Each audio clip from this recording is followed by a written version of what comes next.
My name is Heather Salazar. I'm a licensed professional clinical counselor here at Casa Palmera Treatment Center, and today we're going to talk about codependency, right? So a couple different things I'd like for you guys to know is that before we get started, it's important to understand that codependency is on a spectrum. So we want to not think about it being, you either are or you are not. Sometimes we can have some characteristics and traits that we can kind of fall on that spectrum sometimes. So just be aware of that, okay? So let's talk about what codependency actually means here. And when we talk about a definition of codependency is a type of unhealthy relationship that originated in addictive relationships, but includes other types of dysfunctional relationships. Secondary, it's a relational pattern in which a person attempts to derive a sense of purpose and worth through relationship with others. And basically what, the really pared down easy version of that to understand is, as a codependent, I don't have any value or worth unless somebody else gives it to me. Okay, so that's like the really easy way to kind of understand that. All right, so when we look at control, right, and as far as codependency and how codependency functions in control, usually codependents have lived through events and with people that were out of control, causing the codependent's sorrow and disappointment.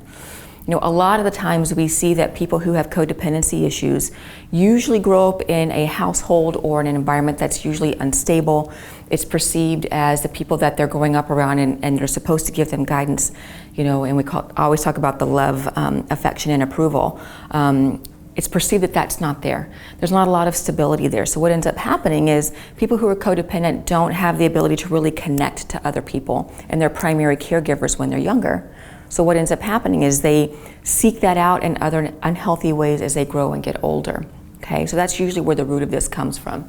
So what ends up happening is because whenever we're in an environment like that, we get to this place where we don't feel that we're good enough, right? So going back to that love and affection and approval, if we don't feel that we're good enough and we don't perceive that our parents care about us, and I use the word perception intentionally, right?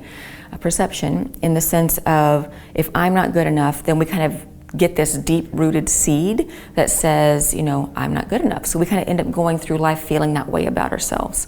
So what ends up happening is we become afraid to allow ourselves to be who they are, and they don't allow events to happen naturally because the natural me isn't good enough, isn't lovable. So they tend to manipulate themselves and sometimes manipulate their environment to be able to be connected to others, okay? So they don't see or deal with their fear of loss of control. So people who are codependent have this really strong need to be able to, in different types of relationships, and by the way, right now we're primarily talking about intimate relationships, but codependency can also happen in familial relationships, and it also can happen in social relationships, just so we're all aware, right? So what ends up happening is they try to control events and people through helplessness, guilt, coercion, advice giving, or manipulation, right? Because their goal is to be connected to somebody, and they are willing to do whatever it takes to be able to make sure that they stay connected. So what ends up happening is they usually fail in their efforts. It gets to a part where, there's so much going on and there's so much that we're trying to do, right, to maintain these relationships that it becomes exhausting for ourselves, but usually the other party, and then we end up separating from that relationship, which is really devastating for people who are codependent.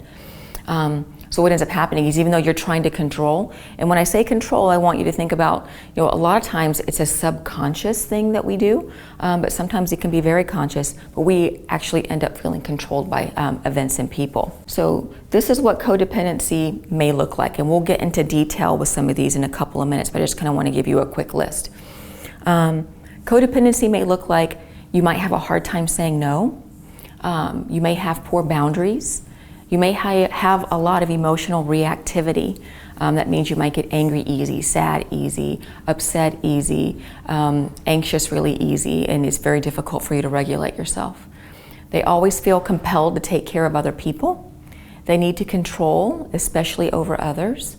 They usually have a lot of difficulty communicating honestly because remember, they don't feel good enough about themselves, and so they don't feel that they can assert what their needs and wants are. They tend to fixate on their mistakes. They usually have a need to be liked by everyone, a need to always be in a relationship, and they usually will deny their own needs, thoughts, and feelings. They usually have intimacy issues, and basically what that means is a lot of people, when I say that, think of physical intimacy, which can be a part of it, but a lot of it for codependency actually comes from intimacy, emotional intimacy, being able to connect with people on an emotional level. They confuse love and pity. People who are codependent love to love people that they can save or rescue or take care of, because if they feel needed, then that person's going to stay in a relationship.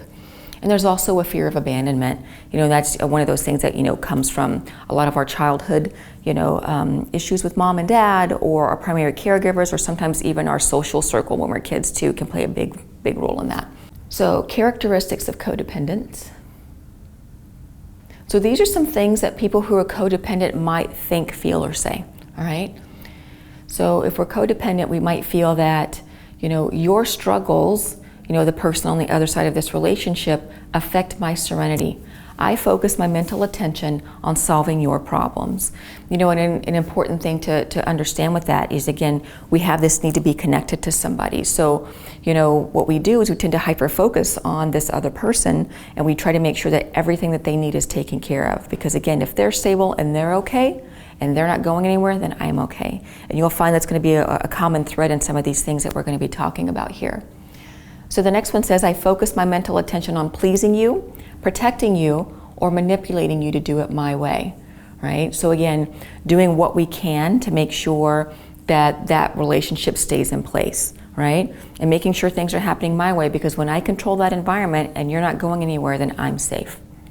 I put aside my own hobbies and interests, but I spend my time sharing your interests and hobbies. And again, the same idea is that, I want to make sure that this person knows that I'm the right fit for them. I want to make sure that I take on all of their, interest and hobbies and doing all those things, because then they're going to see that I'm the right person for them and they're not going to go anywhere. Now, I'm not aware of how I feel, but I'm always aware of how you feel. So again, they're usually hypersensitive to how the other person in the relationship is feeling and reacting, because I want to make sure that I can be there to take care of everything, right? Again, to keep security in that relationship. Now, I'm not aware of what I want, but I always ask what you want. And again, making sure that relationship stays in place. My fear of your anger or resentment determines what I say or do. So what ends up happening is, if I don't want to make you angry or upset at me, what I'll do is I'll, not voice or tell you what a lot of my needs are or my frustrations are, because I don't want to rock the boat. Basically is where that comes into play. So usually people who are codependent, have usually try to keep this really big smile on their face and everything is great and okay, but right underneath the surface, there's usually a lot of anger and resentment that goes along, but they won't show it usually, right? So in our relationship, I use giving as a way to feel safe. So if I'm giving you my time, my money, I'm always cooking for you, I'm always doing your laundry, I'm running your errands for you, I'm making sure that you're emotionally okay, because that's a way for me to make sure that you stay in place in this relationship that I need so desperately, okay? As I involve myself with you, my social circle diminishes. So it's so important that, you and I be connected, that I start to inadvertently cut other people out, because you are my primary, focus in this relationship, and I need to make sure that you're okay. I value your opinion and way of doing things more than my own. And in essence, that golden thread that we keep talking about, coming back to, I need to make sure that you're okay to make sure that I'm okay. The quality of my life and worth depend on yours and your perception of me. I'm always trying to fix or take care of others while neglecting my own needs, right? That need to make sure that everybody else is okay. And one of those common things that we see in people who are codependent, you'll find that they'll have either that one relationship, or it'll be that person that you might know in your life that, make sure that everybody in the community is okay, and the church is okay, all my friends are okay, all my family is okay. That's a usual big red flag for people who are codependent. So I find it easier to give in or comply with others than to express my own wants and needs. And again, that's just about me caretaking of everybody else, because again, that makes me feel okay and secure. Because another thing about codependency is it's usually one of two things, or both of these things that'll happen, is that I will spend my time taking care of others because that makes me feel really good about myself, and I like that feedback or that potential feedback that I could get from that. The other thing too is when I'm taking care of other people, it distracts me from how I think and how I feel about me. All right, so me paying attention to everybody else, and making sure that they're okay, can serve a double purpose in that aspect. I think and feel responsible for other people's feelings, actions, choices, wants, needs, well-being, lack of well-being, and ultimate destiny. And that's really exhausting. That's a lot for people to try to go through, but it's what they're willing to do to be able to make sure that they're maintaining that sense of feeling needed by others and sense of relationship that they have with others. I often wonder why my actions are not reciprocated by others. And we find that really common in people who are codependent because they're doing so much for all these other people, and sometimes, well, a lot of the times when we're codependent, we tend to attract people who aren't so healthy, and we find that there are people who take advantage of that. So again, it makes us really, frustrated and angry right under the surface. But again, we usually won't talk about that because then that could, again, like we talked about earlier, rock the boat. I often feel angry, victimized, unappreciated, and used, right? Kind of piggybacking on what I was just discussing. And I get strong feelings of low self-worth, embarrassment, failure, etc. from a lack of praise from others. Because we need to be, accepted by others desperately when we have codependent issues. So we get really uncomfortable when we do get it, but we also have a lot of difficulty, when people don't give that to us. And kind of going back to the aspect of, actions not reciprocated and feeling angry, victimized, and used. So let's talk about boundaries here. So the little cartoon that I have here says codependency equals unhealthy boundaries. And it says the mathematics of codependency is 1 + 1 = 1. And that's really, a really good picture of what codependency looks like. And the aspect is we're depending so much on this other person for us to feel fulfilled and to feel as a whole person that, we actually end up, becoming enmeshed with this person in a really unhealthy way, right? So when we look at and we discuss boundaries and we're, defining what boundaries are. Boundaries are a conscious and healthy way to protect ourselves from physical and emotional harm. And boundaries are really important in all different aspects of our lives. But, when we talk about in relationships, the physical aspect of boundaries and the emotional aspect of boundaries are extremely important. So let's talk about some different types of boundaries, and then we're going to go into some detail about the physical and emotional. Material boundaries determine whether you give or lend things, such as your money, car, clothes, books, food, or toothbrush. Some people do that, right? We talk about physical boundaries. Those pertain to your personal space, privacy, and body. Do you give a handshake or a hug? To whom and to when? How do you feel about loud music, nudity, and locked doors? There's also mental boundaries. Apply to your thoughts, values, and opinions. Are you easily suggestible? Do you know what you believe, and can you hold on to your opinions? Can you listen with an open mind to someone else's opinion without becoming rigid? If you become highly emotional, argumentative, or defensive, you might have weak emotional boundaries. There's also spiritual boundaries. Those relate to your beliefs and experiences in connection with God or a higher power. Then there's emotional boundaries. Emotional boundaries distinguish separating your emotions and responsibility from someone else's. It's like an imaginary line or force field that separates you and others. Healthy boundaries prevent you from giving advice, blaming or accepting blame. They protect you from feeling guilty for someone else's negative feelings or problems and taking others' comments personally. High reactivity suggests weak emotional boundaries. Healthy emotional boundaries require clear internal boundaries, knowing what your feelings and your responsibilities is to yourself and others. And then last but not least, there's sexual boundaries. Those protect your comfort level with sexual touch and activity, what, where, when, and with whom. So here we have different types of boundaries, okay? So here we have open or no boundaries. Here we have healthy and flexible. And here we have closed and rigid. So when we look at healthy, flexible boundaries, you'll see a dotted line here, and that's intentional to kind of understand that when we have healthy boundaries, that they can actually ebb and flow just a little bit, depending on the situation. I usually give the example of my daughter whenever I talk about this, in the sense of my daughter, who is 16, loves video games. And if we would let her, she would play, 16 hours of video games a day if we would let her, but we have to save her from herself, right? So we have to have, healthy, flexible boundaries. So the deal is that, once she has her homework done, once she has her chores done during the week, school, then she can play for an hour, maybe an hour and a half, depending on, what's going on in the household. So let's say the next week she doesn't get all of her homework done, maybe she doesn't do all of her chores, so then Dad and I have to say, okay, you didn't keep up to your end of the deal, so this week you can't play any video games. Okay, so during that week she goes and she gets all of her homework done, maybe she does really, really well on a test, maybe she does a few extra chores, so then we can go back to, okay, well, you can play an hour, at night after school once everything else is done. They're flexible, but they don't go too far one way or the other, right? So what we're going to do is we're going to look at some specific definitions of what each type of these boundaries look like. So on the presentation, when we talk about open boundaries, open emotional boundaries, they feel the emotions of others, they internalize others' sadness, joy, and pain, and they take responsibility for others' emotions. They ignore their own inner voice, so those thoughts and feelings that they have when something difficult is going on, or they feel that sense of injustice, when things are happening, but they don't, listen to it or don't advocate for themselves. They're dependent on others in regards to their emotional well-being, which codependency, and they have a difficult time saying no. They give and take in a manner that is excessive. They can be an emotional leech.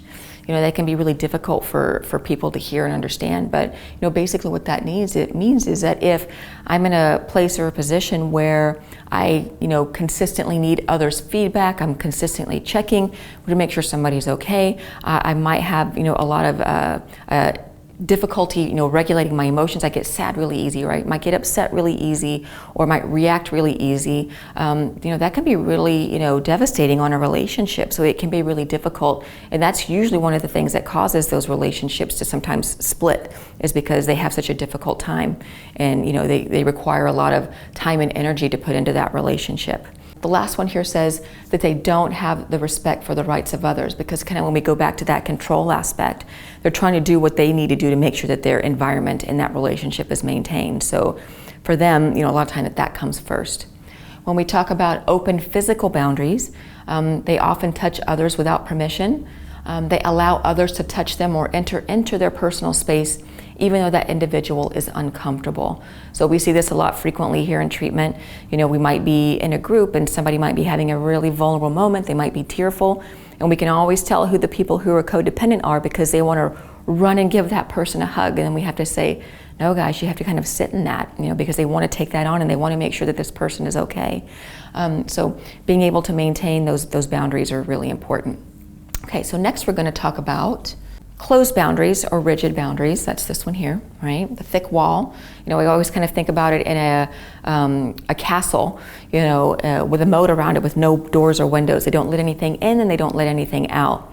When we talk about closed emotional boundaries, they don't express or display their emotions. They're likely to withdraw if emotions are involved.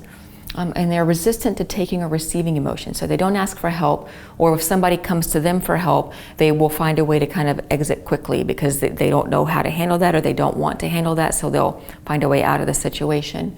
When we talk about closed physical boundaries, they usually have a pretty rigid body posture. You'll see them, closed off a lot of the times. They're uncomfortable with being touched and avoids touching others. They usually have what we call a poker face. In therapy, we call that a flat affect, in the sense that you can't really tell what they're thinking, what they're feeling. They don't look angry, they don't look happy, anything like that. There's a lack of emotional expression. And the last is they have highly predictable behavior. So they usually have to be, the schedule is a mess, things have to be done this way. They're usually really inflexible with those kinds of things, right? So going from closed boundaries to healthy boundaries, healthy emotional boundaries look as if they're aware of what their emotions that they're feeling, right? They know what they're thinking, they know what they're feeling, and they feel okay with that. It's okay for them to feel those feelings and being able to express that. They empathize with others while understanding that they do not have to take on others' emotional experience. So in a healthy way, in the example I gave a couple of minutes ago, being in group and someone becoming emotional and all the codependents kind of rushing to take care of them, they can feel for that person, but they don't feel the need to rush in, save, make sure that they're okay, but they can still voice concern for that person if they need to without putting it on themselves. They take time for self-care. So people who have good, healthy boundaries make sure that they're taken care of, because when your cup is full, you're able to function in a healthier way. They effectively communicate their thoughts and feelings. There's not a fear to be able to do that. Somebody who has healthy emotional boundaries is absolutely okay with saying, hey, you know what? That wasn't really cool, or that was really hurtful, that what you said, or you know what, I really don't appreciate that you would speak to me that way. And they're okay with voicing that, as they should, because it's okay for us to set those boundaries with other people who have difficulty setting it for themselves. And last but not least, on the emotional aspect, someone who has healthy emotional boundaries does not tolerate abuse or disrespect. They understand that they have value and worth, and they give that to others, and they expect that in return. So when we talk about healthy boundaries from a physical aspect, people who have good healthy boundaries are usually very approachable. They have good eye contact, they smile, they have a relaxed body posture. They understand and recognize and is comfortable with physical proximity of self and others, where one person ends and another begins. So if I have good healthy boundaries and I'm walking up to someone to say hello or say hi, and I can see that they're a little bit timid or shy or pull themselves back, I'm gonna make sure that I see that and I respect that space, as opposed to walk right up into their face, or maybe even stay too far back. And they are aware of and respects others' boundaries. So if someone who has healthy boundaries, if somebody says, Heather, I would really appreciate it, if when we have to do our one-on-one sessions, that, you speak in a soft, quiet voice, because that's what makes me comfortable. I'm gonna be hyper aware of that, because I wanna make sure that they feel comfortable. And I'm gonna be respectful of that for that other person. So let's talk about setting healthy boundaries. So boundaries are a way to let other people around you know that you deserve respect, right? It's extremely important that we understand that. That's really what boundaries are all about. Setting healthy boundaries in relationships. Begin to identify your feelings. Know and understand that when you're feeling sad, hurt, angry, not trusted, whatever those feelings are for you, you have to understand that you're feeling those, and understand that it's okay for you to feel that for others. Recognize how your boundaries have been crossed. So if somebody has been rude to you, if someone has ignored you, if someone has, crossed a boundary that you have already set, understand that those are things that are not okay, right?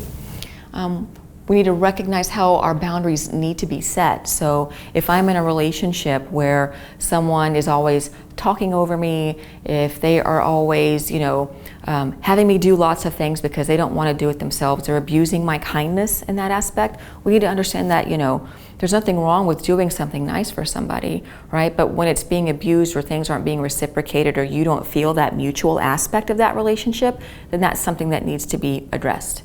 Get grounded in yourself, right? No one understand that, this is a place where we need to get where, it's okay for us to be able to advocate for ourselves. And that's another thing I think is really important to understand in healthy relationships, and especially intimate relationships, is that, you should never feel that, it's one-sided, that you're doing everything for this other person, and, this other person doesn't fulfill that need for you. If you feel those things, then that should be, a red flag for you to stop and evaluate that relationship that you're currently in, or the dynamics in that relationship. Voice what your needs are. Talk about where you feel that those boundaries have been crossed, or being able to identify your feelings, like, hey, I'm hurt. This was difficult for me. I don't feel like I'm being respected in this way, right? And then last but not least, make sure you're taking care of yourself. That was one of the things we had identified earlier is important for somebody who has, healthy, boundaries, is that they do the things that they need to do to take care of themselves. Whether it's activity, whether it's going to the gym, hobbies and interests that you have, fill your cup, because that helps you get the energy that you need to be able to get where you need to be to address these things when they come up. So here's the difficult part. So once we get to a place where we understand and we identify that we need to set boundaries, we kind of need to have some expectations of what that might look like. So here on the slide, it says, after setting boundaries, plan on being tested to see if we are serious, especially if previous boundaries were empty threats. Okay, so if we've been in a long-term codependent relationship, right? Because this might be a good time for me to explain to you guys too. So when we talk about codependent relationships, what most codependent relationships look like is you've got this one side where you have somebody who's enabling, passive, does all the things that they need to do to make sure that the other side of that relationship is taken care of. And then on the other side of that relationship, you're usually going to see somebody who takes advantage of that, right? So it can be really difficult in those situations to be able to set boundaries. So It says here, being tested to see if we're serious, especially if those previous boundaries were empty threats. If you said, well, if you speak to me that way again, then, I'm not going to do X, Y, or Z. But it happened again, and you still did X, Y, or Z. People, you teach people how to treat you, right? So people aren't going to necessarily believe you when you try to set this boundary initially, right? So know that those lines will be tested. The second part is feeling guilty for saying what people don't want to hear. And this is huge for people who are codependent, because the last thing anybody who is codependent wants to do is to make somebody else feel bad, that's their perception, feel hurt, and assert what their needs are on other people. That is completely counterintuitive to somebody who is codependent, but it's an important aspect. So it's important that you are respected in your relationship, regardless of what type of relationship that it is. So know it will feel very uncomfortable, but it's something that you're going to need to do. Needing to be creative to enforce some limits. So let's say you've worked on setting a boundary with your significant other that if they're rude or disrespectful, that, I'm going to leave the house if you're rude or disrespectful, or as opposed to just letting it slide. Or, if you're rude or disrespectful, then, maybe I need some time for you for 5 minutes or 2 hours, or, it doesn't have to just be something simple as I'm not going to talk to you, because nothing ever really gets resolved that way. But let that other person know and understand what those limits are, and that you're going to enforce them, and be creative in figuring out what that means for you. Everybody has a currency, I always say. So understanding what that other person's currency is can be helpful in navigating how you're going to be able to set those limits. Some boundaries taking an enormous amount of energy to enforce. So if I've been in a relationship for 5 or 10 years, and I've been the person that's been, the giving, doing everything for this other person, and you have this conversation with your significant other, and they're like, okay, I want to be able to do this for you, but also this person that you've been in a relationship for 5 or 10 years is accustomed to just kind of going with what's been happening, because we teach people how to treat us. They may not be intentionally, crossing that boundary because they've stated to you that they want to change, but sometimes they do because it's just a habit. So sometimes it's going to take a lot of time and effort and reinforcement to have this other person, hey, wait a minute, we're in that pattern again. We need to stop and start, and hey, we're doing that again, we're doing that again. So it can be kind of exhausting, but if you've got somebody on the other side of that relationship who's willing to work with you, it's worth it, right? We're just trying to break those old habits. So people being persistent if they're obsessive, dependent, or spoiled. So you'll see, we talked earlier in the last example, how sometimes we have someone on the other side of that relationship is like, okay, I see this, I want to make sure that you feel respected in this relationship, let me work on it. But because that habit has been there for so long, it's just kind of a hard habit to break, right? So this one's a little bit different, because this might be somebody who is, who's that taking advantage of, like we talked about earlier. And so they're used to getting their way, and they like to have it their way. They're controlling from their side of it.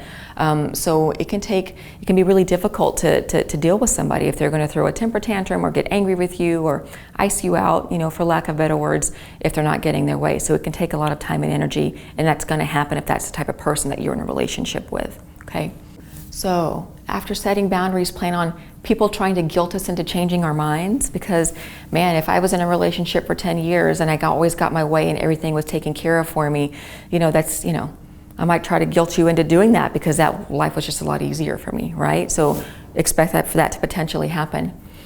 People becoming angry when they realize the boundary is real. It's important to understand that if you're setting a boundary and you know and understand that you deserve that respect, that somebody who's going to get angry with you, again, you might want to evaluate that, because that means that you're not being respected in the way that you need to be respected. But it's something that can happen with people because they've been living this way a certain time with you. People lying or behaving desperately to get us to back down. Sometimes people won't take the angry approach or the yelling at you approach, or the unhealthy way to get to that point. What they might do is just doing whatever, please, can we go back to this, because life was just so much better. But again, you have to always remember and come back to that you're not being treated in the way that you deserve to be treated. So it's something, again, that you could come across. Some boundaries hurting us so much to set as they hurt the other person. And again, when we're codependent, man, putting that out there feels so counterintuitive, but it's important that you're in a relationship where you're being respected and that you're giving that and you're getting that back. And last here is losing some relationships when people can't use us anymore. This can be really difficult for somebody who's codependent to hear, but I think, kind of going back to that same, concept that any type of a healthy relationship, that has an interest in you and you being and gaining just as much from a relationship as they are, is going to want to be able to do this for you. And if there's anybody who doesn't want to stay, then, we have to understand that's probably the best decision that best way that we could have gone with that, because if they're not willing to give you that respect and leave because of that, then that's not really a relationship, right? Resources. So Codemeetings, Codependence Anonymous, it is a 12-step program. In any major city, you can actually just Google, like for here, San Diego Codemeetings, and it will come up with the list of different meetings that you can go to. They have a 12-step workbook. A couple of books too that we recommend frequently for people who have issues with codependency or want some reading material is Codependent No More by Melody Beatty. It has a companion workbook, which is really, really helpful. And then the last one here is Facing Codependence by Pia Melody. So that concludes our presentation today on codependency. Stay strong in your boundaries, take care of yourselves, and have a great day. Thank you.